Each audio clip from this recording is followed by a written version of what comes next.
இந்த நாளிலும் மீண்டும் உங்களோடு கூட ஆண்டவருடைய வார்த்தையை பகிர்ந்து கொள்ளும்படியாய் நம்முடைய தேவன் கொடுத்த சிலாக்கியத்திற்காக கிருபைக்காக நம் தேவனை நன்றியோடு துதிக்கிறேன், ஸ்தோத்திரிக்கிறேன்.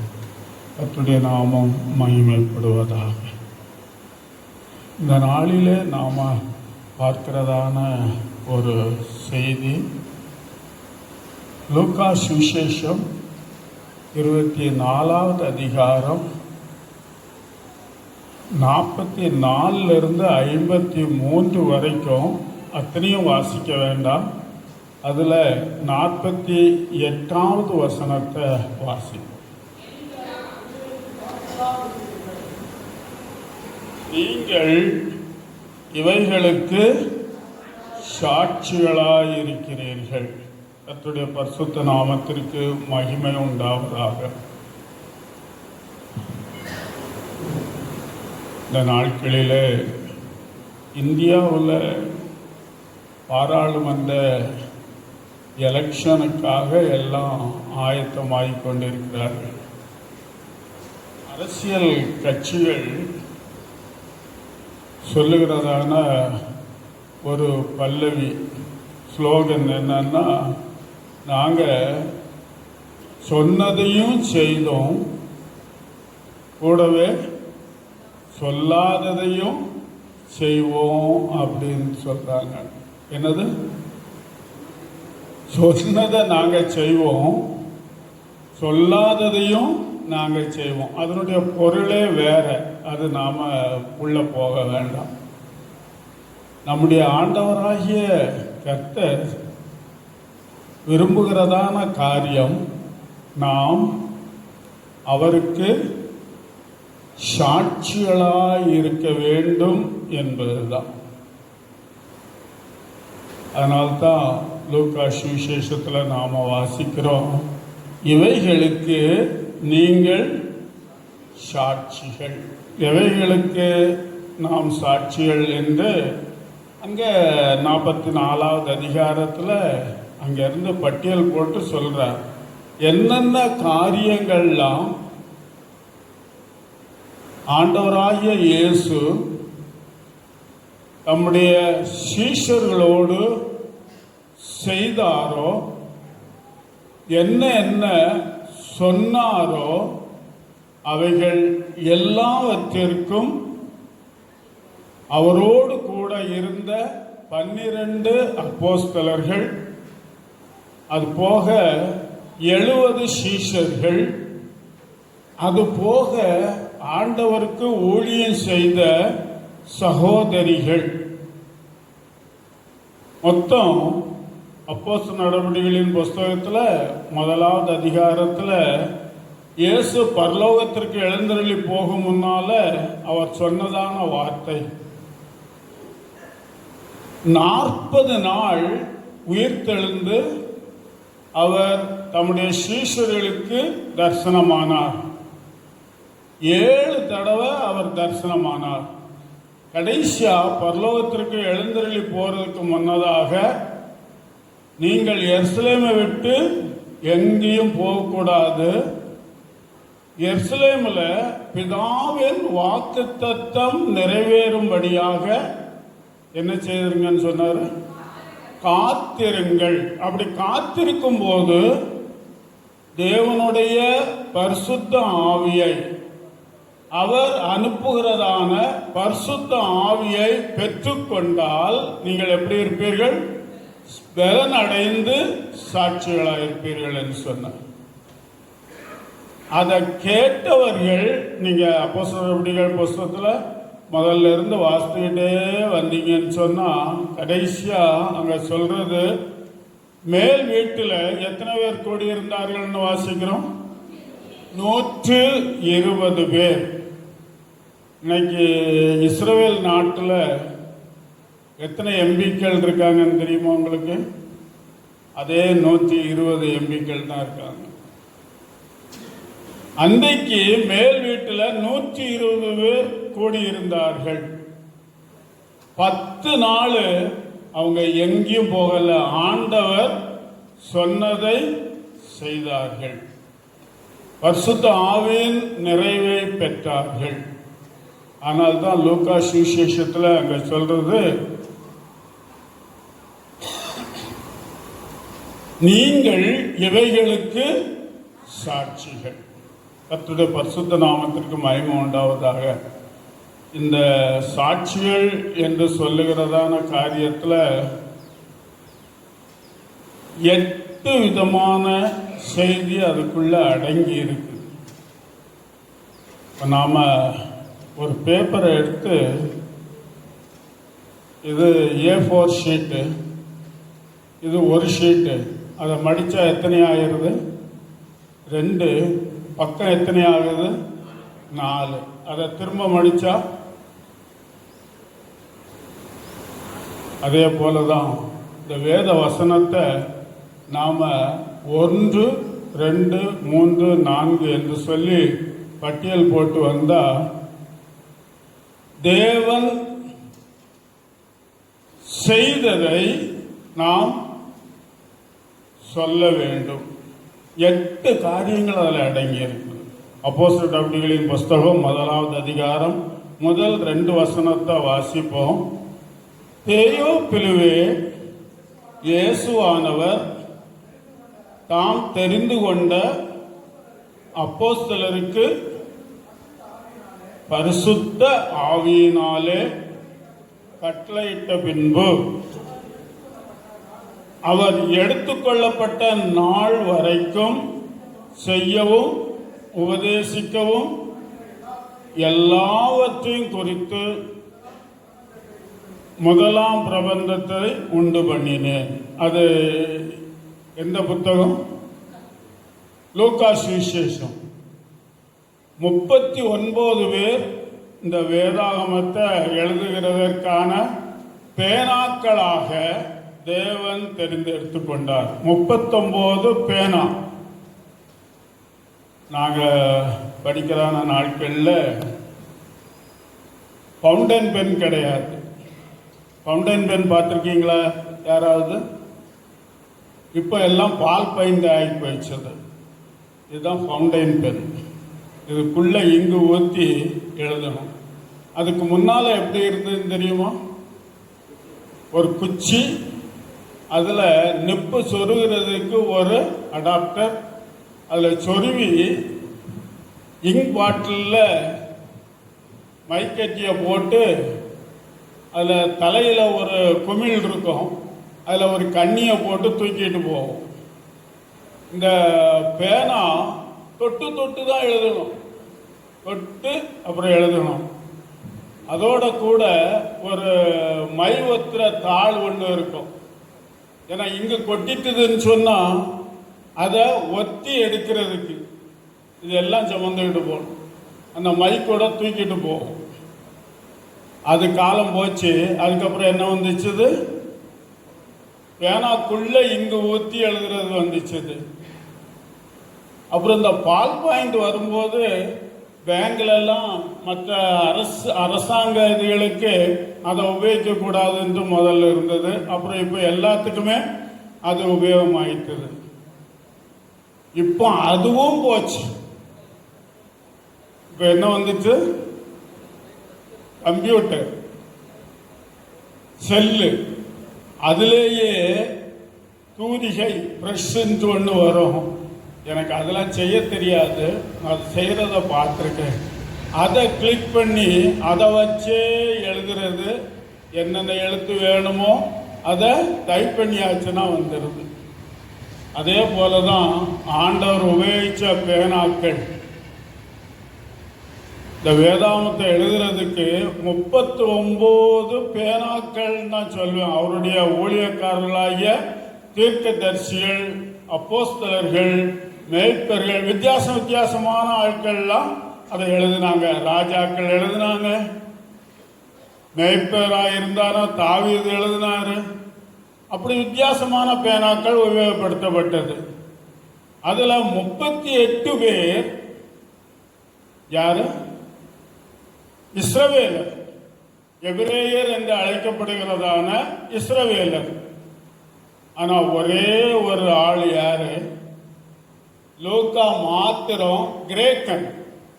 இஸ்ரவேலில் பிறந்தவர் அல்ல, கிரேக்கன். அவர் கிரேக்க மொழியில அதை எழுதினார். மீதி எல்லாமே என்னுடைய அபிப்பிராயத்தின்படி எபிரேய மொழியில் எழுதப்பட்டதாகவே நான் உணர்றேன். சரி, அது அடுத்தபடியாக இந்த எழுதினவங்க எல்லாருமே ஒருவரை ஒருவர் பார்த்தார்களா? முதல்ல எழுதினது மோசே. அவரை யோவான் பார்த்ததில்லை, யோவான் அவரை பார்த்ததில்லை. கடைசியா எழுதினது அப்போஸ்தலனாகிய யோவான். பத்மதீவில் வெளிப்படுத்தின விசேஷத்தை அவர் பார்த்து எழுதின புஸ்தகம் வெளிப்படுத்தின விசேஷம். ஆக இங்க லூக்கா சொல்றாரு, அவர் எடுத்துக்கொள்ளப்பட்ட நாள் வரைக்கும் ரெண்டு காரியம் சொல்றார்: செய்யவும் உபதேசிக்கவும். அல்லேலூயா, அல்லேலூயா. இது ரொம்ப முக்கியமான ஒரு காரியம் நம்முடைய கிறிஸ்தவ வாழ்க்கையில். அவர் செய்தார், அவர் சொன்னார். நம்முடைய தேவனாகிய கர்த்தர் அத நாம இயேசுவை தேவன் என்று, மெய்யான தேவன் இன்னார் என்று அறிந்து கொள்ளாதிருக்கிறவர்களுக்கு அதை அறிந்திருக்கிற நம்மை கொண்டு அதை அறிவிக்கும்படியாக விரும்புகிறார். அப்படிதானா இல்லையா? இப்போ பள்ளிக்கூடத்தில் ஆசிரியராக இருக்கிறவங்க படித்தவங்களா படிக்காதவங்களா? நான் சின்ன பையனாக இருக்கும்போது எங்கள் அம்மா சொன்னாங்க, 4வது படிச்சுட்டு அந்த நாட்களில் வாத்தியார் வேலை பார்த்துருக்காங்க. எங்கள் ஊரில் அவங்கள பற்றி சொல்லுவாங்க. 8வது படித்து, அப்போ elementary school, higher elementary school, high school, அதுக்கப்புறம் தான் ஹையர் செகண்டரி ஸ்கூல்னு வந்துச்சு. 12 வரைக்கும் இருக்கிறது. அது வரைக்கும் 10வது வகுப்பு தான் பெருசு. அதுக்கப்புறம் பியூசி 2 வருஷம். அதை எடுத்துட்டு +2 கொண்டு வந்தாங்க. 1 வருஷம் குறைஞ்சது. அந்த நாட்களில் எங்கள் அண்ணன் 8வது படிச்சுட்டு வாத்தியார் வேலைக்கு போயிட்டார். ஹெட் மாஸ்டர் ஆகி ரிட்டையர்ட் ஆகிட்டார். இப்போ 8வது படித்தவங்க யாராவது வாத்தியார் ஆக முடியுமா? முடியாது. 12 படித்தா கூட வாத்தியார் வேலைக்கு கதிகணக்கு அந்த ஆளும் போட வேண்டியதாக இருக்குது. இப்போ பிஎடு எம்எடுங்கிறது தான் பெருசாக போயிட்டு இருக்குது. சரி, படிக்காதவங்க போய் கற்றுக் கொடுக்க முடியுமா? முடியாது. அனுபவம் இல்லாத நிலைமையில, அனுபவமே இல்லாதவங்க, தெரியாதவங்க, அறியாதவர்களுக்கு அறிந்தவர்கள் தான் கற்றுக் கொடுக்க முடியும். ஆனால் தான் ஆண்டவர் சொல்றார் இங்க, தேவ ஆவியானவர் லூக்கா மூலமாக எழுதினது செய்யி சொல்லு. அதுதான் ஆண்டவர் நமக்கு வைத்து போன மாதிரி. நமக்கு என்ன வச்சுட்டு போயிருக்கிறாரு ஆண்டவர் இயேசு? மாதிரியை வச்சுட்டு போயிருக்கிறாரு. அதைத்தான் பேதுரு தன்னுடைய நிருபத்தில் சொல்லும் போது, இப்படியெல்லாம் அவர் பாடுபட்டு நமக்கு மாதிரியை பின் வைத்து போனார். கர்த்தருடைய பரிசுத்த நாமத்திற்கு மகிமை உண்டாவதாக. நாம ஆண்டவருடைய எல்லா காரியங்களுக்கும் நம்மை சாட்சிகளாக ஏற்படுத்தி இருக்கிறார். ஆனால் தான் அங்க சொல்றாரு, நீங்கள் எனக்கு சாட்சிகள். இங்க நாம முதலாவது பார்க்கிறதான காரியம், தேவன் தாம் சிருஷ்டித்த எல்லாவற்றையும் குறித்து பரிசுத்த வேதாகமத்திலே தெளிவாக எழுதப்பட்டிருக்கிறது. அதை அறிந்திருக்கிறதான நாம் அதை அறியாதிருக்கிற மற்றவர்களுக்கு இது பொதுவானது.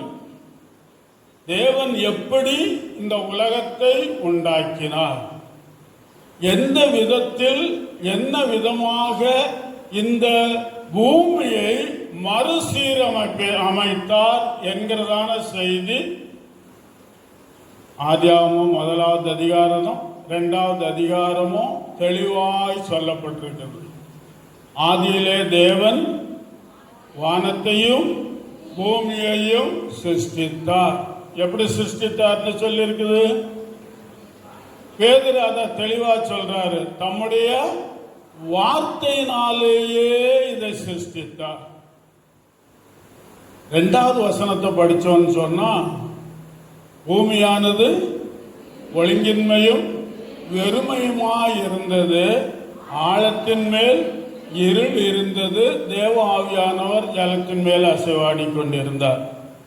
நாம முதல் வசனம் அடுத்தது 2வது வசனங்கிறதுனால ஆண்டவர் சிருஷ்டித்ததே அப்படிதான் அப்படிங்கிறதான இடத்திற்கு வந்துடக்கூடாது. அது எப்படி அப்படி ஆயிற்று என்கிறதான செய்திய ஏசாயா 14வது அதிகாரத்திலேயும் எசேக்கியேல் 28வது அதிகாரத்திலேயும் தெளிவுபடுத்தி சொல்லப்பட்டிருக்கிறது. அதை யார் செய்தார் என்கிறதான சத்தியமும் நமக்கு அங்கு அறிவிக்கப்பட்டிருக்கு. அப்படியானால் தேவன் இந்த பூமியை குடியிருப்புக்கு ஏற்றதாக சிருஷ்டித்தார் என்று வேதவசனம் கூறுகிறது. அப்படியானால் அதை அப்படி செய்தவன் யார் என்கிறதான ஒரு கேள்வி. அது தேவனுக்கு சத்ருவாக மாறின, மனுக்குலத்திற்கும் சத்ருவாய் இருக்கிறதான சாத்தான் அதை செய்தான். சரி, அதையும் நாம அறியாத ஜனங்களுக்கு என்ன செய்யணும்? அறிவிக்கணும். கடந்த வாரத்தில் எங்கள் தோட்டத்தில் வேலை செய்கிற ஒரு அம்மாட்ட மெதுவாக கொஞ்சம் கொஞ்சமாக பேச்சு கொடுத்தேன். ஒவ்வொரு தடையும் வரும்போது சில சத்தியங்களை அவங்களுக்கு சொல்கிறது. இப்போ நான் கேட்டேன், அவங்க மார்க்கத்தில் பக்தியாக இருக்கிறவங்க. நான் கேட்டேன், உங்களுடைய மார்க்கத்தில் என்ன எப்படி கடவுளை பற்றி சொல்லப்பட்டிருக்குது, யார் உண்டாக்குனது என்கிறதுக்கான ஏதாவது ஒரு காரியம் இருக்குதா அப்படின்னு கேட்டால் இருக்கும், ஆனால் எனக்கு தெரியாது. இருக்கும், ஆனால் அவங்களால என்ன செய்ய முடியல, உறுதியாக சொல்ல முடியாது. போன வாரத்துக்கு முந்தின வாரம் ஒரு நடிகர் டிவியில் அவங்க ஃபங்க்ஷனில் சொல்கிறார், கிறிஸ்தவ மார்க்கத்தை ஆரம்பித்ததுக்கு சரித்திரம் இருக்குது, இஸ்லாமியத்தை ஆரம்பித்ததுக்கு சரித்திரம் இருக்குது, அவர் சார்ந்திருந்ததான மதத்தை ஆரம்பித்ததுக்கு சரித்திரம் கிடையாது அவரே சொல்கிறார். அப்போன்னா எப்பவுமோ இருந்து யார் யாரோ அதை உண்டாக்குனாங்கன்னு சொல்லி சொல்கிறார். ஆனால் அது கதையில் என்ன சொல்லுவாங்கன்னா, இங்கிலீஷில் once upon a time there was a king in Asia, அப்படி ஏதாவது ஒன்றா ஒன்ஸ் அப்பான் அ டைம். அதுக்கு என்ன கிடையாது, ஆதாரம் அடையாளம் கிடையாது. அதுக்கு என்ன அர்த்தம்? அது கதை, கட்டுக்கதை என்பதுதான். அவர் சொன்னதிலிருந்து ஒத்துக்கொண்டார். ஆனா அவர் சொன்னதுல அவர் புரியாத காரியம் என்னன்னு சொன்னா, கிறிஸ்தவ மார்க்கத்தை ஏற்படுத்தினது கிறிஸ்து இயேசு என்று சொன்னார். அது உண்மையா? எத்தனை பேர் அதுதான் உண்மைன்னு சொல்றவங்க கை தூக்குங்க போகும். கிறிஸ்தவ மார்க்கத்தை ஆரம்பிச்சவர் இயேசு கிறிஸ்து தான் சொல்லி சொல்றவங்க இல்லை, அது உண்மை அல்ல. எபேசியர் 1வது அதிகாரம் 4வது வசனத்தை வாசிங்க.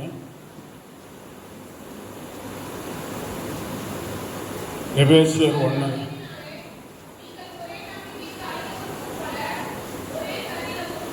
எபேசியர்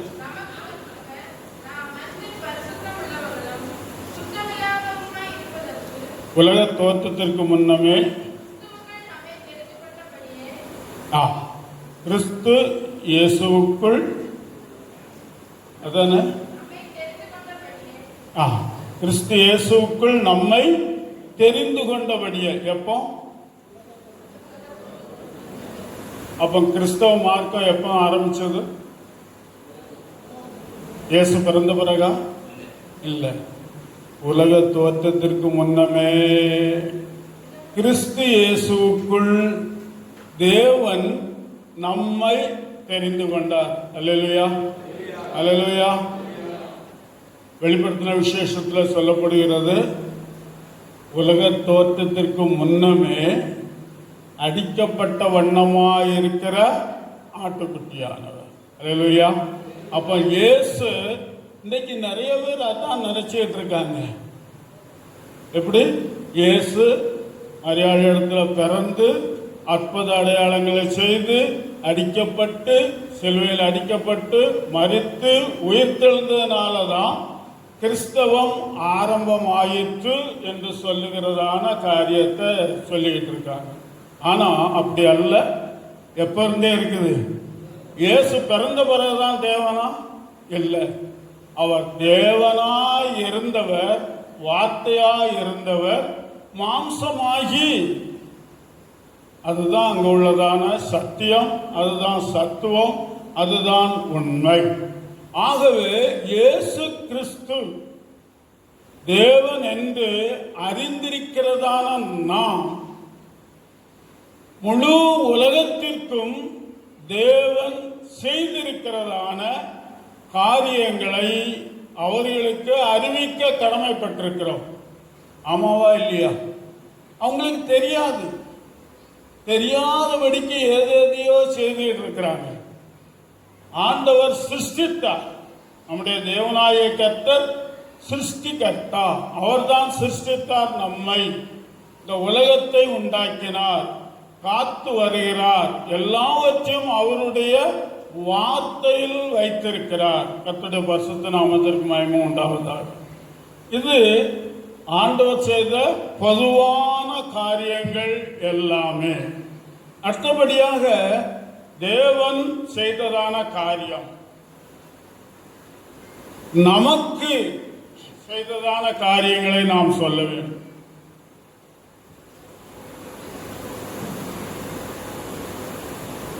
உலகம் முழுசுக்கும் செய்ததான காரியம் வந்து, அடுத்தபடியாக தாம் தெரிந்து கொண்ட ஜனமாகிய இஸ்ரவேல் ஜனங்களுக்கு மாத்திரமல்ல, நமக்கு எனக்கு செய்த எல்லா காரியங்களையும் நாம் மற்றவர்களுக்கு அவர் செய்தவைகளை அறிவிக்க வேண்டும் என்று விரும்புகிறார். அப்படியா இல்லையா? அவங்களுக்கு தெரியாது என்ன செய்தாரு அப்படின்னு தெரியாது. ஆதியாகமம் 1வது அதிகாரத்தில் ஆண்டவர் யாரை போல நம்ம உண்டாக்கினார்? தமது சாயலாக, தமது ரூபத்தின்படியே தன்னை போல மண்ணை எடுத்துதான் சிருஷ்டித்தார். ஆனா அவருடைய சாயலில் சிருஷ்டிக்கப்பட்டோம். அல்லேலூயா. அது மாத்திரமல்ல, சிருஷ்டித்தவர் என்ன செய்தாரு? தன்னுடைய சுவாசத்தை மனுஷனுடைய நாசிலே ஊதினார். மனுஷன் யாராக மாறினார்? ஜீவாத்மாவாக மாறினார். தேவனுடைய ஆவி நமக்குள் இருப்பதினாலே நாம் யாராக மாற்றப்பட்டிருக்கிறோம்? ஜீவாத்மாக்களாக மாற்றப்பட்டிருக்கிறோம். இது அவங்களுக்கு தெரியாது. அவங்க ஏதோ எங்க அப்பா அம்மா எங்களை பெற்றெடுத்தாங்க, நாங்க ஜீவிக்கிறோம். அநேகருடைய நம்பிக்கை என்ன நம்பிக்கை இருக்காங்க? அதாவது சிங்களத்தில் ஒரு வார்த்தை சொல்லுவாங்க, காப்பலா மீப்பலா சுதிக்கிறபலா அப்படிங்கிறது சிங்களத்தில் சொல்றது. புசிப்போம், குடிப்போம், சந்தோஷமா இருப்போம். அதுதான் அவங்களுடைய நம்பிக்கை. நம்முடைய நம்பிக்கை அது இல்லை. என்ன நம்பிக்கை? புசித்தாலும் குடித்தாலும் தேவனுடைய நாம மகிமைக்காக நாம் ஜீவிக்கிறோம். அல்லேலூயா. அப்படிதானா இல்லையா? நாம புசித்தாலும் குடித்தாலும் அவருக்காக, அவர்கள் வாழ்வதற்காக, அவருடைய சாட்சிகளாய் ஜீவிப்பதற்காக. ஆகையினால அவர் செய்த அந்த மகத்துவமான வேலைய அவங்களுக்கு தெரியாது. அதனால அவர்களுக்கு நாம அறிவுறுத்த கடனாளிகளாக இருக்கிறோம். அவர்களுக்கு நாம சொல்லணும், அம்மா ஐயா, நம்மை போல நம்மை தேவன் சிருஷ்டித்தார். அடுத்தபடியா நான் அந்த அம்மாட்ட கேட்டேன், நீங்க கோயில்ல போய் கும்பிடுறீங்க, எதை கும்பிடுறீங்க? விக்கிரகத்தை, கல்லு. கடந்த நாட்களில் நடந்ததான சம்பவம் உங்களுக்கு தெரியும்.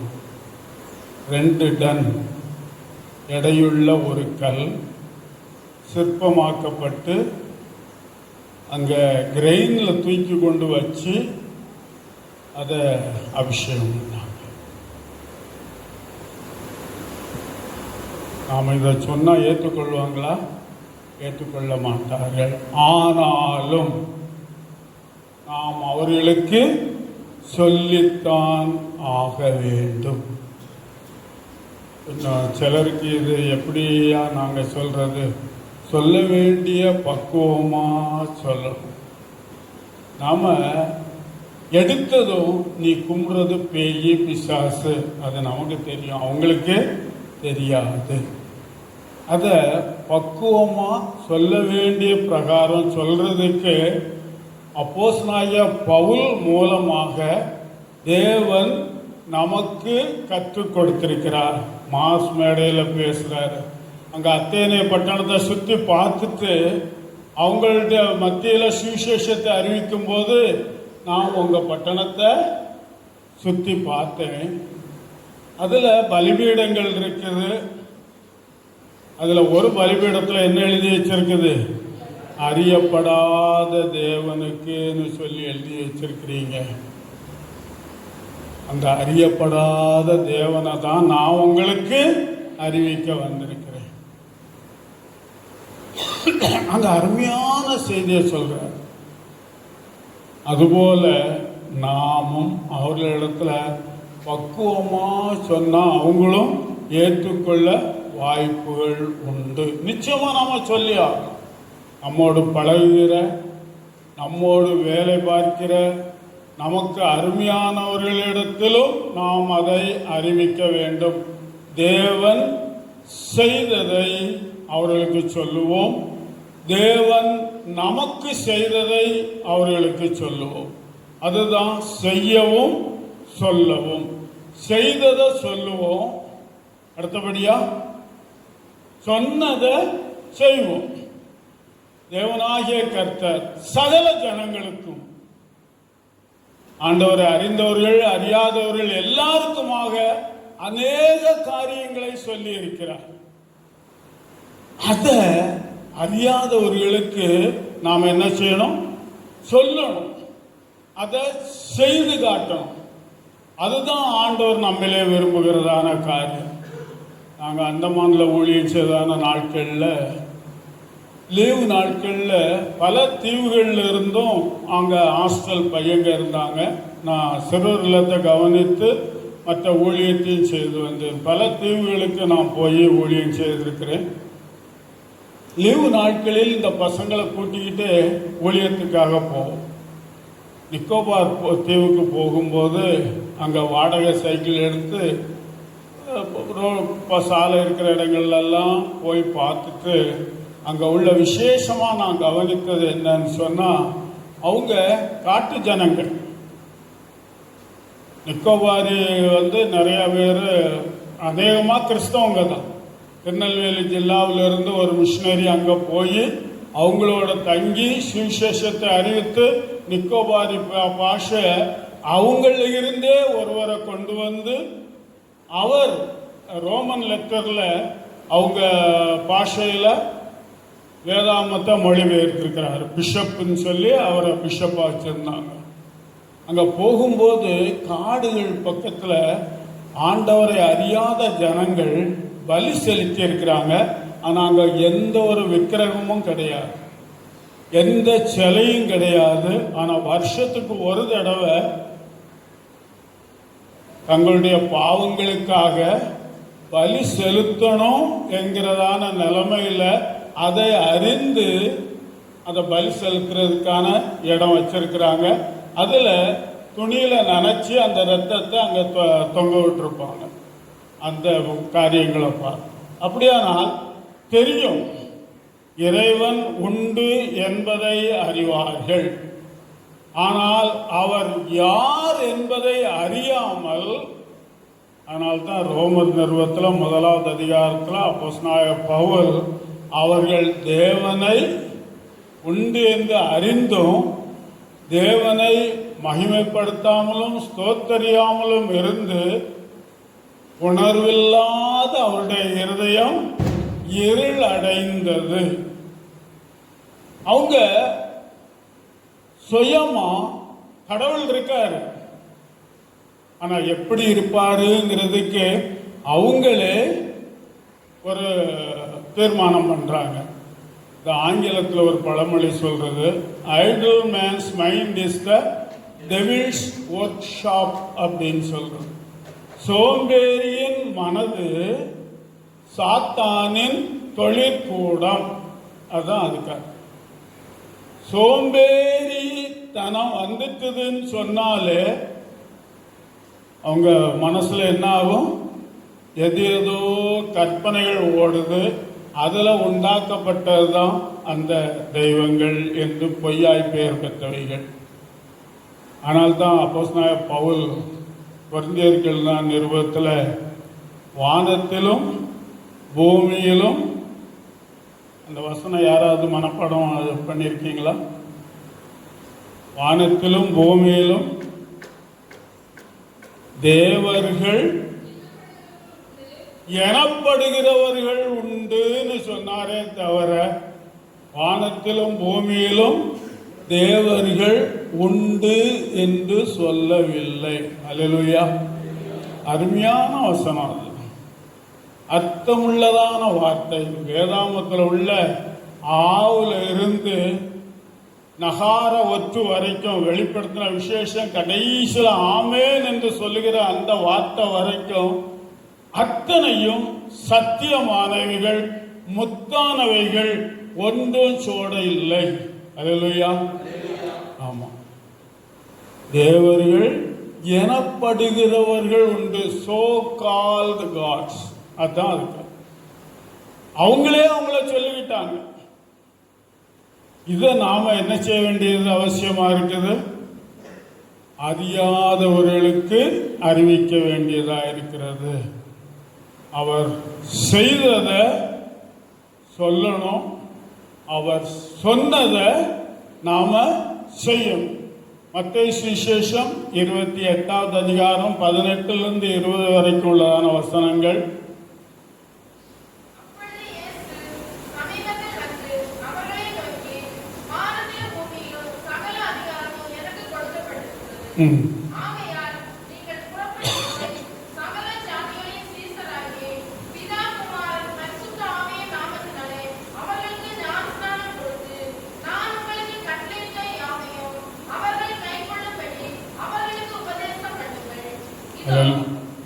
இதோ உலகத்தின் முடிவு பரியந்தம் சகல நாட்களிலும், இந்த கடைசியில் உள்ளதை நம்ம வீட்டில் அங்க வசனமா எழுதி போட்டுருவோம். இதோ உலகத்தின் முடிவு பரியந்தம் சகல நாட்களிலும் நான் உங்களோடு கூட இருக்கிறேன்னு சொன்னீரே ஆண்டவரே, என் கூட இருன்னு சொல்லி ஜெபம் பண்ணிடுவோம். சரிதானா? அது எத்தனை பேர் சரிதான்னு சொல்றீங்க? ஆனா அதுக்கு முன்னால கொடுத்திருக்கிறதான கட்டளைகளை, அவர் சொன்னவைகளை நிறைவேற்றினால் அவர் நம்மோடு இருப்பார். சும்மா வேத வசனம், நான் வசனத்தை பிடிச்சிட்டு ஜெபம் பண்றேன்னு சொல்லி பண்றதுல எந்த பிரயோஜனமும் கிடையாது. தயவுசெய்து நான் சொல்ற தேவனுடைய வார்த்தையை கவனமா கேட்டுக்கொள்ளுங்க. எல்லா வாக்கு தத்தங்களும் எதோடு உள்ளதுதான்? நிபந்தனைகளோடு உள்ளதுதான். யாக்கோவுக்கு வாக்கு கொடுத்தார், ஈசாக்குக்கு வாக்கு கொடுத்தார், ஆபிரகாமுக்கு வாக்கு கொடுத்தார். வேதத்துல வாக்கு தத்தங்கள் நிறைய இருக்குது. ஒன்றாகிலும் நிபந்தனை இல்லாத வாக்கு கிடையாது. ஏசாயா 41:10, நீ பயப்படாது, நான் உன்னுடனே. வாசிங்க.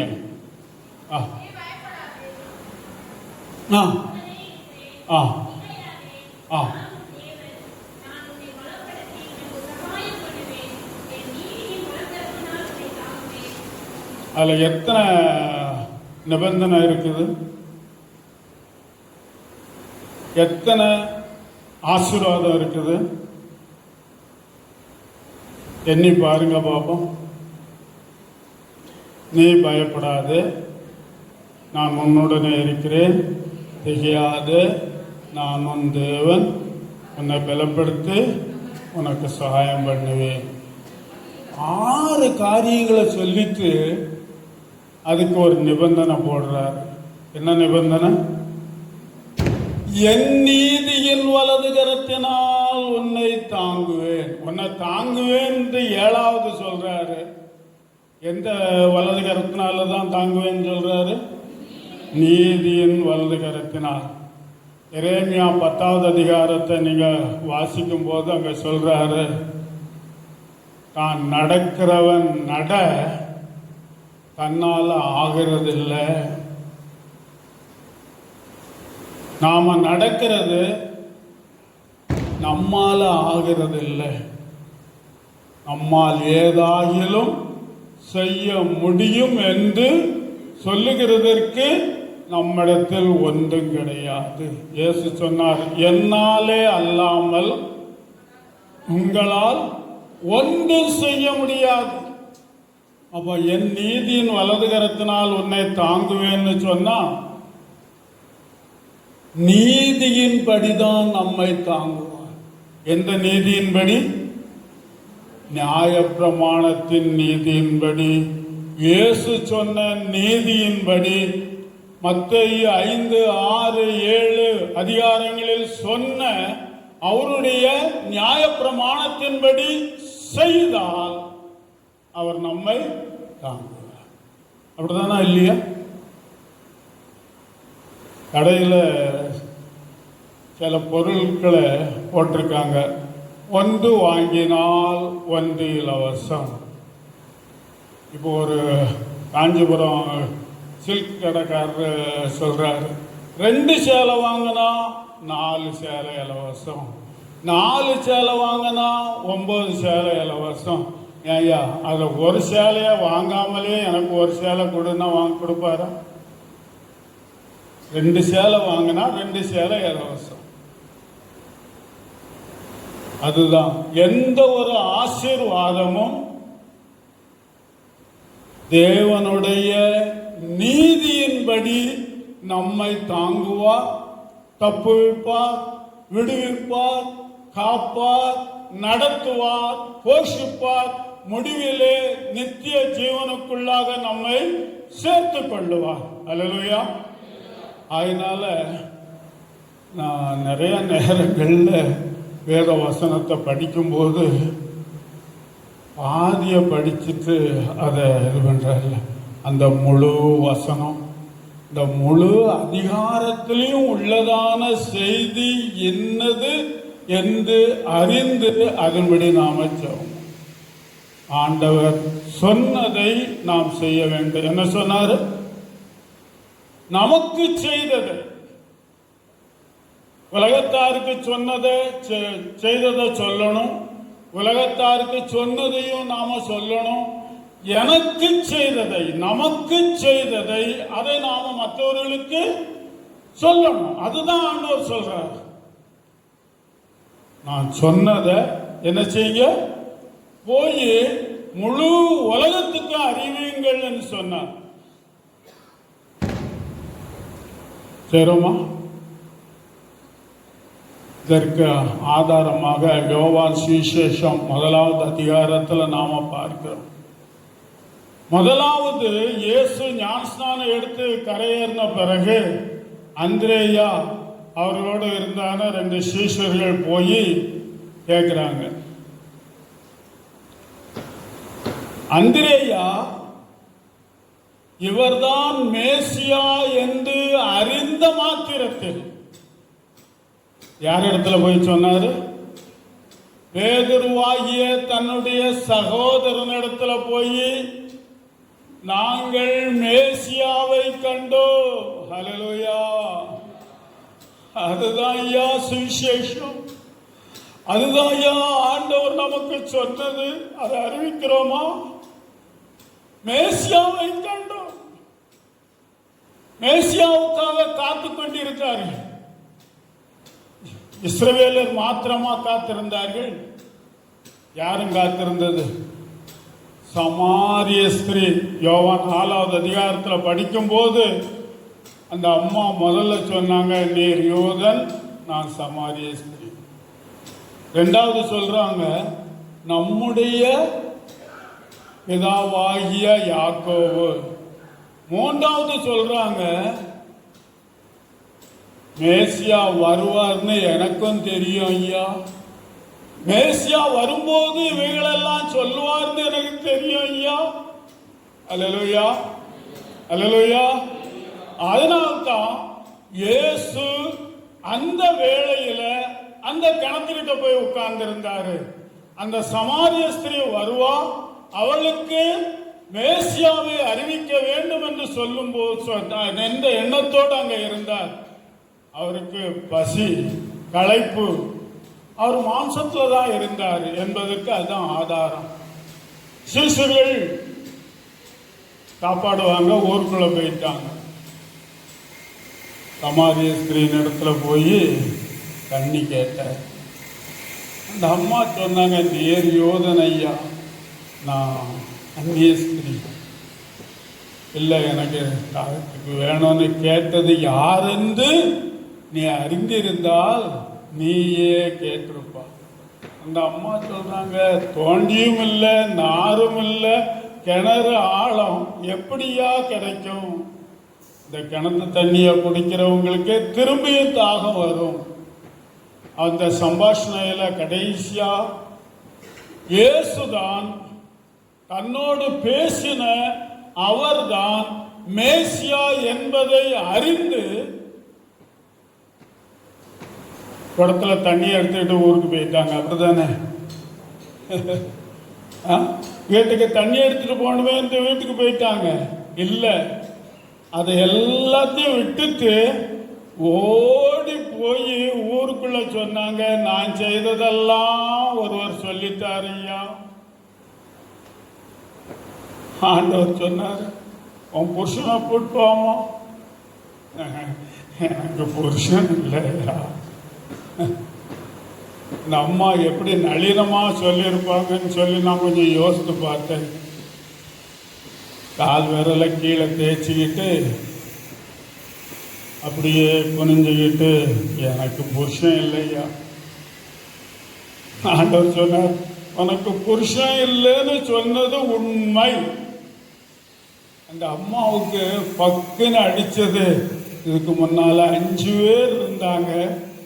இப்ப இருக்கிறவனும் உனக்கு புருஷன் இல்லை, அத உண்மையா சொன்னாமா அப்படின்ற உடனே மேசியா வருவாரு, எல்லாம் சொல்லுவாரு சொன்ன உடனே ஓடிட்டாங்க. மேசியா என்று அறிந்த உடனே அவர்களால் அடக்கி வைக்க முடியவில்லை. காரணம், மேசியாவுக்காக காத்திருந்தார்.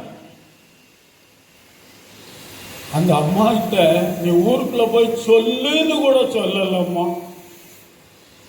அறிந்த மாத்திரத்தில் ஊருக்குள்ள போய் சொன்னாங்க. அதே யோவான் 1வது அதிகாரத்துல பிலிப்பு நாத்தான்வேலை பார்த்து மோசேயின் ஆகமங்களிலும் தீர்க்கதரிசியின் ஆகமங்களிலும் சொல்லி இருக்கிற மேசியாவை கண்டோம். நாத்தான்வேல் சொல்றாரு, ஏய்யா நாசரேத்திலிருந்து ஏதாவது நன்மை வருமா? வந்து பாரு. கூட்டிட்டு வந்துட்டாரு இயேசுனிடத்துல. கூட்டிட்டு வரும்போது இயேசு சொன்னார், இதோ கபடற்ற உத்தம இஸ்ரவேலன் அப்படின்னு சொன்ன உடனே நாத்தான்வேல், எப்படியா உமக்கு தெரியும்? பேர் தெரியுது, உத்தம இஸ்ரவேலன் சொல்றீரு, எப்படியா? நீ அத்தி மரத்துக்கு கீழே உட்கார்ந்து தீர்க்கதரிசிகளின் ஆகமத்தையும் மோசேயின் ஆகமங்களையும் சங்கீத ஆகமங்களையும் நீ புரட்டி படிச்சு பார்த்து மேசியா எப்போ வருவார் என்று காத்து கொண்டிருந்ததை நான் நீ அத்தி மரத்தை கீழே இருக்கும்போது பார்த்தேன். அல்லேலூயா. கண்ட மாத்திரத்தில், இன்னார்தான் மேசியா என்று அறிந்த மாத்திரத்தில் தான் அதை அடக்கிக் கொள்ள முடியாமல் பிலிப்பு நாத்தான்வேல் இடத்துல சொல்ல விதமாய் இயேசுவை மேசியா என்று அறிந்த யாவரும் அறிவித்தார்கள். ஆனால் தான் இயேசு சொன்னாரு, நீங்கள் எனக்கு சாட்சிகள். பவுலும் அதைத்தான் எழுதுறாரு, நான் அனுபவித்தவைகள், என்னை தெரிந்து கொண்ட தேவன் எனக்கு கொடுத்தவைகள், அவைகளை நான் உங்களுக்கு சொல்றேன். எனக்கு ஒப்புவிக்கப்பட்டவைகளை நான் உங்களுக்கு சொல்றேன்னு சொல்றேன். பேதுரு சொல்றாரு, அவரை பிடிச்சு அடிச்சு ஆலோசனை சங்கத்துல இயேசுவின் பேரை எங்கேயும் சொல்லக்கூடாது 4வது அதிகாரத்தில் பார்க்கிறோம். அவர் பயமுறுத்தப்பட்டு அடிச்சு அனுப்புனாங்க. அப்ப அவர் என்ன சொன்னார் தெரியுமா? நாங்கள் கண்டவைகளையும் கேட்டவைகளையும் குறித்து சொல்லாமல் எங்களால் இருக்க முடியாது. நாங்கள் கண்டோம், அவர் செய்ததை நாங்கள் பார்த்தோம். குருடர்கள் பார்வை அடைந்தார்கள், நாம் பார்த்தேன். குஷ்டரோகிகள் குணமானார்கள், நாம் பார்த்தேன். நாங்கள் அவரோடு இருந்தவர்கள் அனைவரும் பார்த்தோம். அவருடைய உபதேசத்தை நாங்களே கேட்டோம். மருத்துவரை உயிரோடு எழுப்பினதை எங்கள் கண்கள் கண்டது. அதோடு மாத்திரமல்ல, பேதுரு தன்னுடைய நிருபத்தில் சொல்றாரு, நாங்க மலையில இருக்கும்போது வானத்திலிருந்து உண்டான சத்தத்தை நாங்கள் கேட்டோம். மறுரூப மலையில பேதுரு, யாக்கோபு, யோவான் அங்க இருந்தாங்க. இயேசுவோடு கூட மோசேயும் எலியாவும் பேசினதை கண்டார்கள். நாங்கள் கர்த்தர் நல்லவர் என்பதை ருசித்தோம். அந்த ருசியான அந்த செய்தியை நாங்கள் அறிவிக்காமல் இருக்க முடியாது. அவங்க அறிவிக்க கூடாதுன்னாங்க. அப்போ பேதுரு கேட்கிறாரு, தேவனுக்கு பயப்படுறதை விட்டுட்டு உங்களுக்கு நாங்க பயப்படுறது நியாயமா இருக்குமா, சரியா இருக்குமா என்கிறத நீங்களே தெரிந்து கொள்ளுங்கள் சொல்லிட்டு தான் சொன்னாரு. நாங்க கேட்டவைகள் கண்டவைகளை குறித்து சொல்லாமல் இருக்க முடியாது. இயேசுவின் வார்த்தையை கேட்ட அந்த 120 பேரும் மேல் வீட்டறையில எங்கேயும் போகாமல் காத்திருந்தபடியினால் நடந்தது என்ன? 10வது நாள் இயேசு உயிர்த்தெழுந்து 50வது நாள் பெந்தேகோஸ்தே என்னும் நாள் வந்தபோது அவர்கள் எல்லாரும் கூடி காத்திருந்ததான இடத்திலே தேவ ஆவியானவர் ஊற்றப்பட்டார். அவருடைய வார்த்தையை கேட்டு அதன்படி செய்தவர்கள் 120 பேர் மேலும் பரிசுத்த ஆவியானவர் இறங்கி அந்நிய பாஷையிலே பேசி தேவனுடைய நாமத்தை மகிமைப்படுத்தினார்கள். அந்த பண்டிகைக்கு வந்திருந்ததான சுற்றுப்புறத்தார் அந்நிய அடுத்த பாஷைகளை பேசுகிறதான ஜனங்கள் அங்கே கூடி வந்திருந்தார்கள். யூதர்கள் வந்திருந்தாங்க, யூத மார்க்கத்தில் அமைந்தவர்களும் அங்க வந்திருந்தாங்க. அவங்க சொல்றாங்க, படிக்காதவங்க ஐயா இவங்க,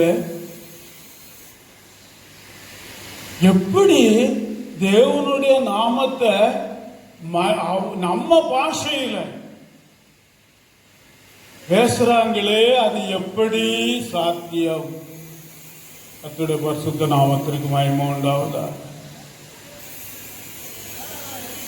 ஆண்டவர் சொன்ன வார்த்தையின்படி செய்தார்கள், சொன்னார்கள். அன்றைக்கு மாத்திரம் தேவனுடைய வார்த்தைக்கு கீழ்ப்படிந்த ஞானஸ்நானம் எடுத்தவங்க எத்தனை பேர்? 3000 பேர். அல்லேலூயா. இன்றைக்கு நம்முடைய நாட்கள்ல முட்டி மோதி பார்க்கிறோம், 3 பேர் கூட வரமாட்டேன்றாங்க. நேரங்களில் தேவ சமூகத்தில் அழுது கேட்கிறதா, என்னால ஒண்ணு இல்லையே ஐயா, எந்த ஒரு காரியத்தையும் செய்ய முடியலையே, என்னால நடக்க கூட முடியலையே. இந்திய தேசம் இதற்குள்ளாக கிறிஸ்துவை ஏற்றுக்கொண்ட ஒரு தேசமா இருந்திருக்கணும். நாம ஆண்டவருடைய வார்த்தைக்கு கீழ்ப்படியாத நிலைமையில இருக்கிறதுனால ஆண்டவருக்கு இது செய்ய முடியல. அப்போஸ்தலர்களுடைய 2வது அதிகாரம் கடைசி வசனத்தை வாசிங்க பார்ப்போம். 2:47. அப்போஸ்தலர் 2 கடைசி.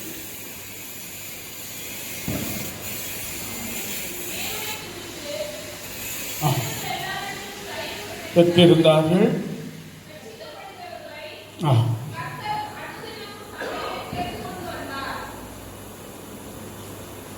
தேவனை துதித்து ஜனங்கள் எல்லாரிடத்திலும் தயவு பெற்றிருந்தார்கள்.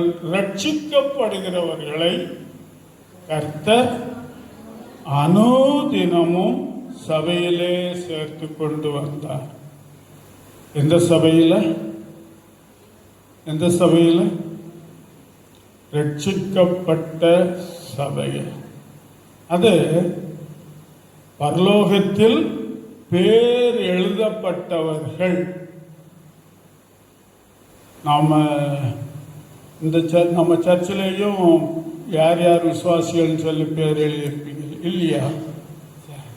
சிஎஸ்ஐ சர்ச்சில் எல்லாம் குழந்தை பிறந்து அங்கே கொண்டு போய் பேர் வைக்கிற அன்னைக்கு அவங்க பேரை டாப்ல ஏற்றிடுவாங்க. ஆனால் ரட்சிக்கப்பட்டவர்களுடைய பேர் எங்க எழுதப்பட்டிருக்குது? பரலோகத்தில் சர்வ சங்கமாகிய சபை. அது அதரிசன சபை. இங்க நாம பார்க்கிறது தரிசன சபை. தரிசன சபையில அங்கமா இருக்கலாம், ஆனா ரட்சிக்கப்பட்டவருடைய பேர் மாத்திரம் தான் எங்க இருக்குது? அதரிசன சபையில பரலோகத்தில் எழுதி இருக்குது. வெளிப்படுத்தின விசேஷத்துல சொல்லப்படுறது, புஸ்தகங்கள் திறக்கப்பட்டன. ஜீவ புஸ்தகம் என்று ஒன்று திறக்கப்பட்டது. ஜீவ புஸ்தகத்தில் பேர் எழுதப்பட்டவர்களாக காணப்படாதவர்கள் அக்கினியும் கந்தகமும் எரிகிற கடல்ல 2ஆம் மரணமாகிய அந்த இதுக்கு போகும். நம்முடைய பேர் பரலோகத்தில் ஜீவ புஸ்தகத்தில் எழுதப்பட்டிருக்கணும். அல்லேலூயா. எழுதப்பட்டிருக்கிறது. அது கிறுக்கப்படாத வெடிக்கு பார்க்கணும். நாம எப்போ இயேசுவை விசுவாசித்து ஏற்றுக்கொண்டு அறிக்கை பண்ணி ஞானஸ்நானம் எடுத்தோமோ அப்ப அங்க ஜீவ புஸ்தகத்துல எழுதப்படுது, ஆண்டவருடைய வார்த்தைக்கு கீழ்ப்படியாமல் முரட்டாட்டம் செய்து தேவனுடைய வசனத்திற்கு விரோதமாய் நடந்தால் இஸ்ரவேல் ஜனங்கள் ஏறத்தாழ 20 லட்சத்திற்கும் அதிகமான பேர்கள் எகிப்திலிருந்து புறப்பட்டார்கள். அவர்களும் ஞானஸ்நானம் பண்ணப்பட்டார்கள். அடுத்ததாக யாருக்காவது நினைவு இருக்குதா? அவர்கள் சிவந்த சமுத்திரத்தின் வழியா போகும்போது ஞானஸ்நானம் பண்ணப்பட்டார்கள். ஞான கண்மலையின் தண்ணீரை குடித்தார்கள். மன்னாவாகிய அப்பத்தை புசித்தார்கள். அதாவது அங்கிருந்து புறப்பட்டவங்கள 6 லட்சத்துக்கு மேல உள்ள ஜனங்கள் எண்ணப்பட்டவர்கள். 20 வயதுக்கு மேல 50 வயது வரைக்கும் உள்ளதான எண்ணப்பட்டவர்கள் தான் 6 லட்சத்துக்கு மேல இருந்தாங்க. அப்போ பிள்ளைகள், பெண்கள், அந்த வயசுக்கு மேற்பட்டவங்க சாதாரணமா 3 பங்கு வச்சுக்கிட்டாலும் 3 18 20 லட்சம் பேர் இருந்தாங்க. எத்தனை பேர் கானானுக்குள்ள போனாங்க?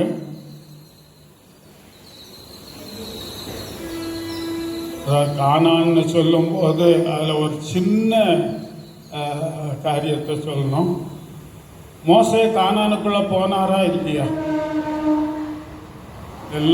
எல்லாரும் இல்லைன்னு தான் சொல்லுவீங்க. ஆனா போனாரு.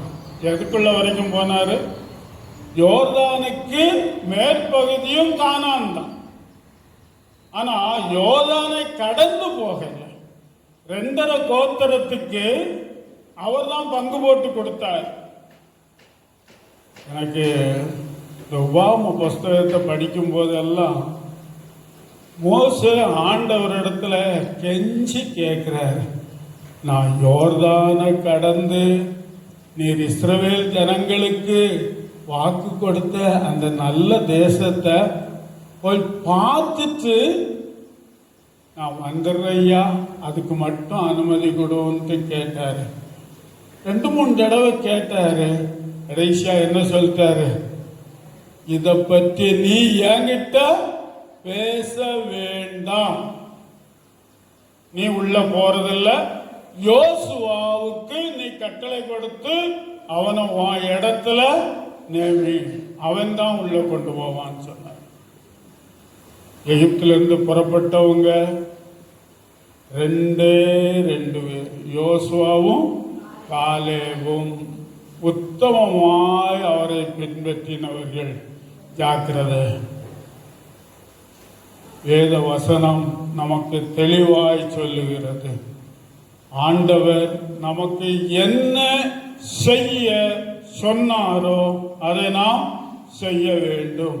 அதற்கு புறம்பாக செய்த யாராயிலும் வேதாகமத்தில் நாம பார்க்கும்போது என்ன செய்யல? சித்தி பெறவில்லை. இதுதான் நமக்கு வேதம் கொடுக்கிறதான காரியம். அதோடு சில காரியங்களை சொல்லி முடிச்சிடுறேன். ஆண்டவர் நமக்கு செய்தவைகளை நாம் பிறருக்கு சொல்ல வேண்டும். அதோடு நாம் ஆண்டவருடைய பட்சத்தில் அவருக்கு செய்யல, ஆண்டவருடைய பட்சத்தில் ஆண்டவர் சொன்னதை செய்ததை தேவ சமூகத்தில் அறிக்கையிட வேண்டும் என்று விரும்புகிறார். அது செய்தாங்களா செய்யலையா? லூக்கா சுவிசேஷம் 18வது அதிகாரத்துல 2 பேர் ஜெபம் பண்ண போனாங்க. நமக்கு ஆண்டவர் செய்தத ஆண்டவருடைய சமூகத்திலேயே நாம் ஆண்டவருக்காக செய்தவைகளை தேவ சமூகத்தில் நாம் அறிக்கையிட வேண்டும் என்று விரும்புகிறார். அதற்கு ஆதாரமாக உபாகம புஸ்தகம் 26வது அதிகாரத்துல ஆண்டவர் மோசேயின் மூலமா சொல்றாரு, நீ கானானுக்குள்ள போய் நீ பயிரிட்டு அதுல கிடைக்கிறதான பலன் உனக்கு கிடைக்கும் போது அதுல முதல் காணிக்கைய தேவ சமூகத்துல கொண்டு வந்து வச்சு நீ சொல்லணும். என்ன சொல்லணும்? என் தகப்பன் அழிவுக்கு நேரான சீரியா தேசத்தானாய் இருந்தான். அவன் கொஞ்ச ஜனமாய் எகிப்துக்கு போனான். அங்க இருந்து எங்களை இங்க கொண்டு வந்தீர், எங்களுக்கு இந்த கானானை தந்தீர், அதுல கிடைச்சதான முதல் பலனை உமக்கு காணிக்கையா படைக்கிறேன்னு சொல்லி தேவ சமூகத்துல சொல்லி படைக்கணும். அதுதான் நாமும் செய்ய வேண்டியது. அந்த லூக்கா சுவிசேஷத்துல 18வது அதிகாரத்துல 2 பேரு ஜெபம் பண்ண போனாங்க. அவங்க என்ன செய்தார்களோ நியாயப்பிரமாணத்துல சொல்லப்பட்டதின்படியே பரிசேயன் நான் செய்தேன் அப்படின்னு சொல்லி அறிக்கையிடுறான். அது தப்பா? ஆண்டவர் சொன்னாரு, அவன் அல்ல இவன் தான். யாரு? ஆயக்காரன். நாம ஜபத்துல ஆண்டவர் இடத்துல பேசுகிறதுல கூட அதிக ஜாக்கிரதை உள்ளவர்களாய் இருக்க வேண்டும் என்பதற்காக அதை சொல்லுகிறேன். பரிசேயன் என்ன சொன்னா? நியாயப்பிரமாணத்துல சொல்லி இருக்கிறபடி நான் தசமபாகம் கொடுக்கிறேன், நியாயப்பிரமாணத்துல சொல்லி இருக்கிறபடி உபவாசம் பண்றேன், நீ சொன்னபடி எல்லாம் நான் செய்திருக்கிறேன் சொல்லிவிட்டு அதெல்லாம் நல்லதுதான். இன்னொருவன் யாரு? ஆயக்காரன். ஆயக்காரன் பரிசேயன் ஆயக்காரனை பார்த்து அந்த நிற்கிறானே, அவனை போல நான் இல்லாததுக்காக உம்மை ஸ்தோத்தரிக்கிறேன். அங்கதான் வந்தது தப்பு. தான் செய்ததை சொல்றதுல தப்பு இல்லை. ஆனா எப்படி சொல்றாரு? நான் அவனை போல இல்லை, அந்த ஆயக்காரனை போல இல்லை. அதான் ஆண்டவர் சொன்னார், சுயநீதிக்காரன். தன்னுடைய நீதி நான் செய்தேன். அதனால்தான் எரேமியா தீர்க்கதரிசி சொல்றாரு, நடக்கிறது கூட நமக்கு ராணி கிடையாது, ஆண்டவர் அனுமதிக்கலைன்னு சொன்னா. பிரசங்கியின் புஸ்தகத்துல சொல்றாரு, தட்டுல சாப்பாடு இருக்குது, வீட்டுல ஐஸ்வர்யம் இருக்குது, எல்லாம் நல்ல பிரியாணி, அல்வா, ஆரஞ்சு பழம், ஆப்பிள்லாம் இருக்குது. அதை எடுத்து வாயில வைக்கிறதுக்கு கூட ஆண்டவர் அனுமதிக்கணும். அனுக்கிரகம் செய்யாவிட்டால் அது நாம அனுபவிக்க முடியாது. கர்த்தருடைய பரிசுத்த நாமத்திற்கு மகிமை உண்டாவதாக. நாம் தேவ சமூகத்தில் அறிக்கையிடும் போது அந்த ஆயக்காரனை போல என்ன சொன்னா, நான் அதை செய்தேன் இதை செய்தேன் என்று ஒரு வார்த்தையும் சொல்லலை. தேவனே, பாவியாகிய என்மேல் கிருபையாயிரும். அல்லேலூயா. அவன் நல்லதெல்லாம் செய்திருந்திருக்கலாம். அது எல்லாம் நம்முடைய நீதி அழுக்கான கந்தையை போல் இருக்கிறது. அப்ப நம்முடைய நீதியை வெளிப்படுத்துறதுக்கு ஒண்ணுமே கிடையாது. என் தாய் என்னை பாவத்திலே கர்ப்பந்தரித்தாள், நான் துர்க்குணத்திலே உருவானேன், எல்லாரும் ஏகமாய் கெட்டு போனார்கள், நன்மை செய்கிறவன் இல்லை, ஒருவனாகிலும் இல்லை. கர்த்தருடைய பரிசுத்த நாமத்திற்கு மகிமை உண்டாவதாக. நாம தேவ சமூகத்தில் எப்படி இருக்கணும்? நாம் செய்த நீதி நிமித்தமாக நம்மை ஆண்டவர் ரட்சிக்காமல், நாம் பாவிகளாய் இருக்கையில் கிறிஸ்து நமக்காக மரித்ததினாலே தேவன் நம்மேல் வைத்த தமது அன்பை விளங்க பண்ணினார். அல்லேலூயா. நம்முடைய நீதி நிமித்தமாக அல்ல. நாம நீதி ஒண்ணுமே கிடையாது, தூசி.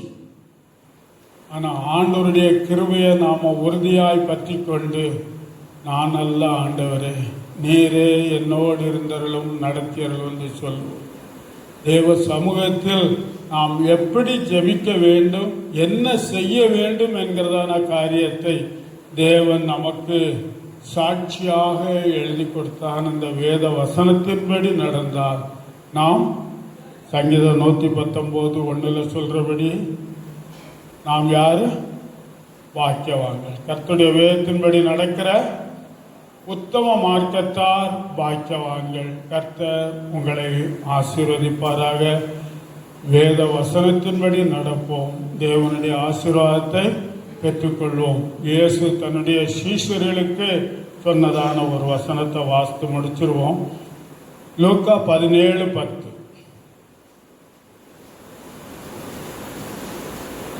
லூக்கா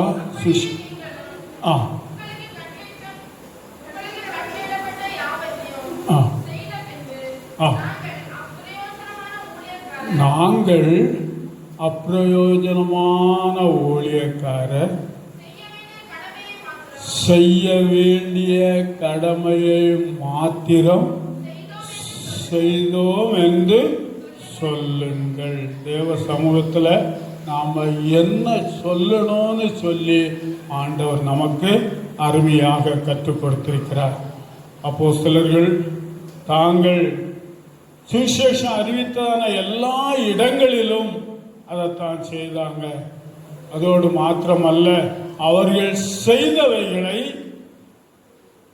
எருசலேமுக்கு வந்து பவுலும் அவரோடு சேர்ந்தவர்களும் வந்து ஆலோசனை பண்ணினார்கள். அவங்க செய்தது தேவனுடைய சார்பில் செய்தது, இயேசுவின் சார்பில் செய்ததை சொன்னார்கள். அவர்களுக்கு செய்யப்பட்டவைகளையும் சொன்னார்கள்.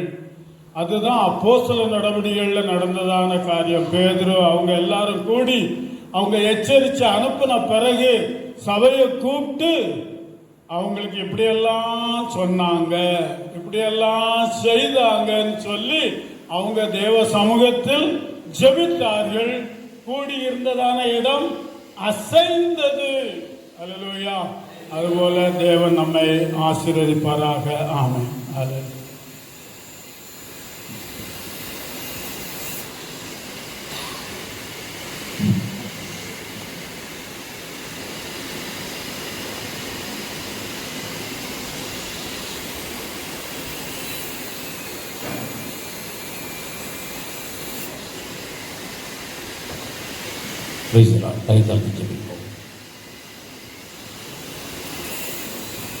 நேசிக்கிற நல்ல ஆண்டவரே, எமக்கு சோத்திரம் அப்பா.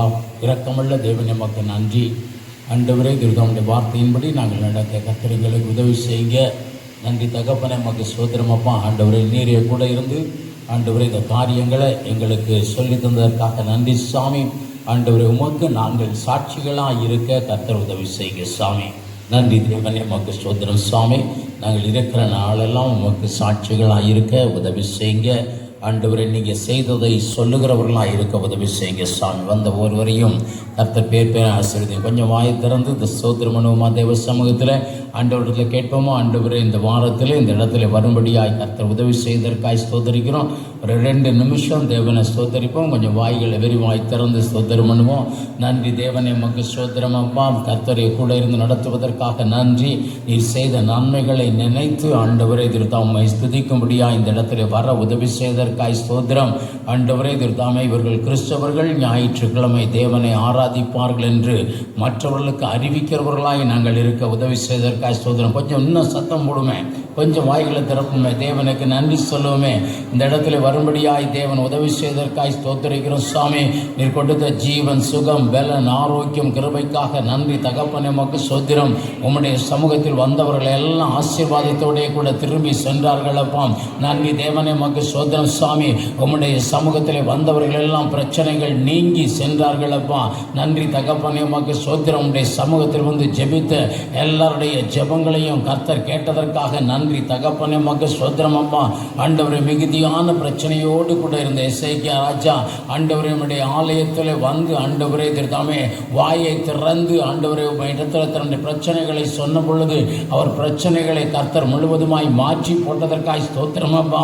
உம்முடைய ஆலயத்தில் நாங்கள் வந்திருக்கிறோம். எங்கள் மன பாரங்களை உம்மிடத்தில் வைத்திருக்கிறோம். எங்களுடைய விண்ணப்பங்களை உம்முடைய இடத்திலே வைத்திருக்கிறோம். ஆண்டவரே நன்றி தகப்பனே. கர்த்தரே கூட இருந்து ஆண்டவரே அவைகள் எல்லாம் நீர் செய்ததற்காய் ஸ்தோத்தரிக்கிறோம். ஆண்டவரே உம்முடைய பிரசன்னத்தால் எங்களை தொட்டதற்காக நன்றி தகப்பனே. தேவ ஆவியானவர் விடுவிக்கிறவராய் அசைவாண்டினதற்காய் ஸ்தோத்திரம் அப்பா. கர்த்தர் நம்மை தொட்டார்னு விசுவாசித்து கர்த்தர் அப்படி நன்றியோடு கூட ஸ்தோத்திரம் பண்ணுவோமா? நன்றி தகப்பனை சொல்லுவோமா? கொஞ்சம் ஒரு நிமிஷம் தான், வெளியே கிளம்புற நேரம் தான். உற்சாகமாய் ஆண்டவரே நீர் எங்களை தொட்டதற்காய் ஸ்தோத்தரிக்கிறோம் அம்மா. ஆண்டவரே, இங்கே 2-3 பேர் என் நாமத்தினாலே ஒருமித்து கொண்டிருக்கிறீர்களோ அவர்கள் மத்தியிலே வருவேன்னு சொன்ன தேவன் எங்கள் மத்தியிலே நீங்க வந்ததற்காக நன்றி தகப்பனே. நீர் தொட்டதற்காய் ஸ்தோத்தரிக்கிறோம் அம்மா. தூய ஆவியானவர் அசைபாடினதற்காய் ஸ்தோத்தரிக்கிறோம் சுவாமி. அவர் விடுவிக்கிறவராய் இருக்கிறார், அதற்காய் ஸ்தோத்திரம். கர்த்தருடைய ஆவி எங்கேயோ அங்கே விடுதலை உண்டு அப்படின்னு சொல்லி இருக்கிறீங்க. தேவ ஆவியானவர் எங்கள் மத்தியில் அசைபாடினீங்க அம்மா. பலவீன கட்டுகளை அறுத்து போட்டீங்க ஸ்தோத்திரம். அப்படியே விசுவாசத்தோடு சொல்லுவோம். ஆண்டவர் எங்களுடைய பலவீன கட்டுகளை எல்லாம் அறுத்து போட்டீங்க ஸ்தோத்தரிக்கிறோம் அம்மா. எங்கள் மத்தியில் நீர் அசைபாடினீங்க ஸ்தோத்தரிக்கிறோம் சாமி. உம்முடைய காயங்கள் தழும்புகள் எங்களை சுகமாக்கினதற்காய் ஸ்தோத்தரிக்கிறோம் அம்மா. எங்களுக்கு பூர்ண சுகம் தந்ததற்காய் ஸ்தோத்தரிக்கிறோம் அம்மா. எங்கள் பரிகாரியாகி இயேசு எங்கள் மத்தியிலே அசைவாடினதற்காய் ஸ்தோத்திரம். ஆண்டவரை விடுவிக்கிறவராய் எங்கள் மத்தியிலே நீர் இருந்ததற்காய் ஸ்தோத்தரிக்கிறோம். ஒரு விடுதலையை தந்து எங்களை அனுப்புவதற்காய் ஸ்தோத்திரம். விசுவாசத்தோட கூட கர்த்தருடைய சமூகத்தில் சொல்லும், விசுவாசத்தோட கூட சொல்லுவோம். ஆண்டவரே, பரிகாரியாகி இயேசு எங்களை தொட்டதற்காய் ஸ்தோத்திரம் அம்மா. எங்களை தொட்டு ஆண்டவரே தம் சுகம் அளித்ததற்காக நன்றி தகப்பனே. மக்கு ஸ்தோத்திரம். ஆசீர்வதிக்க முடியாய் கைகளை உயர்த்தி ஆசீர்வதித்த தேவன் எங்களை ஆசீர்வதித்ததற்காய் ஸ்தோத்தரிக்கிறோம். ஒவ்வொருவரையும் தனித்தனி நபராய் ஆசீர்வதித்ததற்காக நன்றி தகப்பனை. சொல்லும், வாயை திறந்து சொல்லுங்க. என்ன ஆசீர்வதித்ததற்காய் ஸ்தோத்திரம் அம்மா. என்ன தொட்டதற்காக நன்றி தகப்பனே. எனக்கு ஒரு சுகம் தந்ததற்காக நன்றி. எனக்கு ஒரு பலன் தந்ததற்காக நன்றி. ஆண்டவர் என் வயது திரும்ப வயது போல மாற்றினதற்காய் ஸ்தோத்தரிக்கிறோம் அம்மா. என் பிரச்சனைகளை ஆண்டவரே திருதாமே ஆண்டவரே தள்ளி போட்டதற்காய் ஸ்தோத்தரிக்கிறோம் அம்மா. ஆசீர்வதிக்கப்பட்டவர்களாய் ஆண்டவருடைய ஆவியினால் நிரப்பப்பட்டவர்களாய் நாங்கள் கடந்து செல்ல கர்த்தர் எங்களுக்கு உதவி செய்ததற்காய் ஸ்தோத்திரம். எங்களை தொட்டமுடைய மேலான அன்பிற்காய் ஸ்தோத்திரம். எங்கள் குடும்பத்தை நினைத்திருக்கிற மேலான இரக்கத்திற்காய் ஸ்தோத்திரம். நாங்கள் வருகிற வாரத்தில் ஆண்டவரை செய்ய இருக்கிற எல்லா காரியங்களையும் ஆண்டவரை நீங்க ஆசீர்வதித்து தந்ததற்காய் ஸ்தோத்தரிக்கிறோம் அம்மா. நன்றி தேவனே, உமக்கு ஸ்தோத்திரம். நீரே கூட இருந்து நடத்துங்க. கையின் பிரயாசங்களை ஆசீர்வதிங்க, களஞ்சியங்களை ஆசீர்வதிங்க ஆண்டவரை. நன்றி தகப்பனை. போக்கையும் வரத்தையும் கூட இருந்து பாதுகாத்து ஆசீர்வதிங்க. எங்கள் பிள்ளைகளை ஆசீர்வதிங்க. எங்கள் பிள்ளைகளின் சமாதானம் பெரிதாயிருக்க உதவி செய்யுங்க ஆண்டவரை. பொருளாதார சிக்கல்களை மாற்றுங்க. இந்த வாரத்தின் தேவைகளை எல்லாம் கர்த்தர் எங்களுக்கு அற்புதமாய் ஆண்டவரை சந்திக்க முடியாது. நாங்கள் இயேசுவின் நாமத்தில் ஜெபிக்கிறோம். உம்மை நோக்கி பார்க்கிறோம் அம்மா. கர்த்தர் ஆண்டவரை வானத்தின் பலகணிகளை திறந்து எங்கள் மேலே உம்முடைய ஆசீர்வாதத்தை ஊற்றுங்க. உம்முடைய ஆவியை ஊற்றுங்க. ஆசீர்வதிக்கப்பட்டவர்களாய், பலப்படுத்தப்பட்டவர்களாய், விடுதலை அடைந்தவர்களாய் நாங்கள் கடந்து செல்ல எங்களுக்கு உதவி செய்யுங்க. நன்றி தேவனை. வருகிற வாரத்தில் ஆண்டவரை குடும்பத்தோடு கூட எங்களோடு கூட நாங்கள் செய்ய இருக்கிற காரியங்களுக்கு விரோதமாய் செயல்பட நினைக்கிற பொல்லாத ஆவிகள், அந்தகார வல்லமைகளை கர்த்தரை அகற்றி போடுங்க. வாய் விரிவாய் திறக்கிறவர்களை கர்த்தர் நிரப்புவதற்காய் ஸ்தோத்திரம். கர்த்தரிடத்தில் கேட்டவர்களுக்கு கர்த்தரப்படி பலன் தருவதற்காய் ஸ்தோத்திரம் அம்மா. நன்றி தேவனே, உமக்கு ஸ்தோத்திரம். எங்கள் விண்ணப்பத்தை கேட்டீங்க, எங்கள் கண்ணீரை கண்டீங்க ஆண்டவரை. எங்களுக்கு அற்புதத்தை செய்தீங்க. நன்றி தகப்பனே, உமக்கு ஸ்தோத்திரம். எங்களுக்கு சமாதானத்தை கொடுத்திருக்கீங்க. ஸ்தோத்திரிக்கிறோம் அம்மா. ஆண்டவர் எங்கள் டென்ஷனை உண்டாக்குற காரியங்கள் எல்லாம் கர்த்தர் அகற்றி போடுகிறதற்காய் ஸ்தோத்திரம் அம்மா. வாரம் முழுவதுமா அல்லேலூயா நீங்க பொறுப்பெடுத்துக் கொள்ளுங்க. உடைய சட்டையின் மரல எங்களை, எங்கள் குடும்பத்தை ஆண்டவர், இந்த சபை, எங்கள் காரியங்கள் எல்லாவற்றையும் பொறுப்பெடுத்து ஆசீர்வதியும். நன்றி சாமி. கர்த்தர்படி செய்வதற்காய் சோதரம். அந்த ஒருவரையும் பேராய் ஆசீர்வதியும். சட்டையின் மரலை மறைத்து பாதுகாத்து பராமரித்து ஆசீர்வதிக்கும்படியாய் இயேசுவின் நாமத்தில் ஜெபிக்கிறோம் நல்ல பிதாவே, ஆமென். என் ஆத்துமாவே கர்த்தரை சோஸ்தரி, என் முழு உள்ளமையோட பரிசுத்த நாமத்தை சோஸ்தரி. என் ஆத்துமாவே கர்த்தரை சோஸ்தரி, கர்த்தர் செய்த சகல உபகாரங்களையும் மறவாதே, ஆமென். நம்முடைய கர்த்தராகிய இயேசு கிறிஸ்துவின் கிருபையும் பிதாவாகிய தேவனுடைய அன்பும் பரிசுத்த ஆவியின் அன்பின் ஐக்கியம் சமாதானம் சந்தோஷம் நம்மளோடு கூட இன்றும் இந்த சதாக்கால் உண்டாயிருப்பதாக, ஆமென். அல்லேலூயா, அல்லேலூயா, அல்லேலூயா.